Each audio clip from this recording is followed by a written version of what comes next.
नमस्कार दोस्तों, यह कहानी मेरे एक सब्सक्राइबर आकाश मिश्रा द्वारा भेजी गई है जो नोएडा में रहते हैं। आकाश ने मुझे यह कहानी सुनाई और बताया है कि उनकी सोसाइटी की यह वास्तविक घटना है। कहानी में आगे बढ़ने से पहले दोस्तों, अगर आपने अभी तक हमारा यूट्यूब चैनल सब्सक्राइब नहीं किया है तो हमारा यूट्यूब चैनल सब्सक्राइब कर लें और वीडियो को लाइक और शेयर करें। तो चलिए ये कहानी उनके अनुसार सुनते हैं। सोचिए, जब आप एक नई आधुनिक सोसाइटी में रहने का सपना देखते हैं और जब वह सपना अचानक एक भयानक सच में बदल जाए। यह कहानी मेरे साथ उस समय हुई जब मैं अपने परिवार के साथ नोएडा के सूर्य विहार सोसाइटी में शिफ्ट हुआ। यह सोसाइटी खूबसूरत और आरामदायक थी, लेकिन यहाँ के अतीत में कुछ ऐसा छिपा था जो हमें कभी नहीं पता था।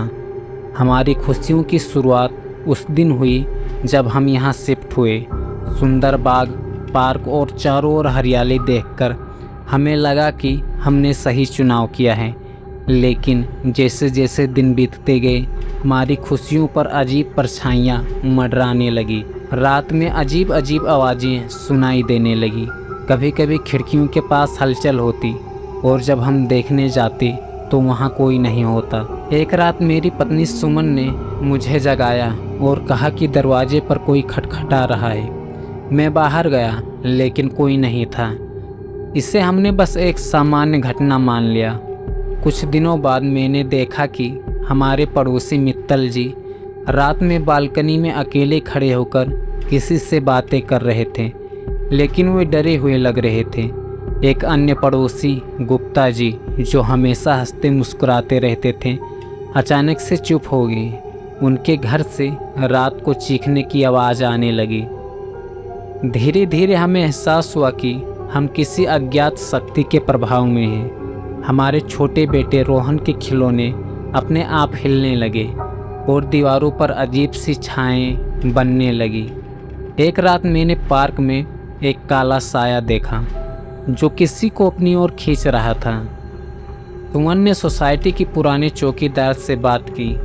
उसने बताया कि इस जगह पर पहले एक पुराना शमशान हुआ करता था और यहाँ की ज़मीन को पूरी तरह से शुद्ध नहीं किया गया था, इसलिए आत्माएं अभी भी बसी हुई हैं जो निवासियों को अपने काबू में ले रही हैं। एक रात सभी घरों में अजीब घटनाएं शुरू हो गई। दीवारों पर खून के धब्बे दिखने लगे और सोसाइटी के लोग परेशान हो गए।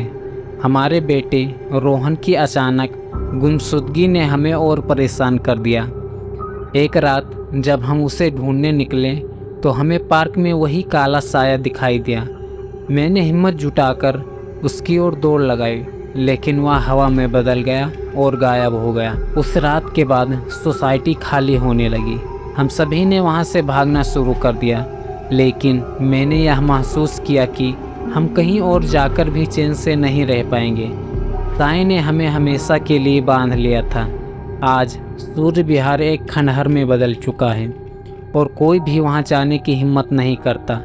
कहते हैं, अगर आप ध्यान से सुने तो आपको अब भी किसी के दरवाज़ा खटखटाने की आवाज़ सुनाई देती है।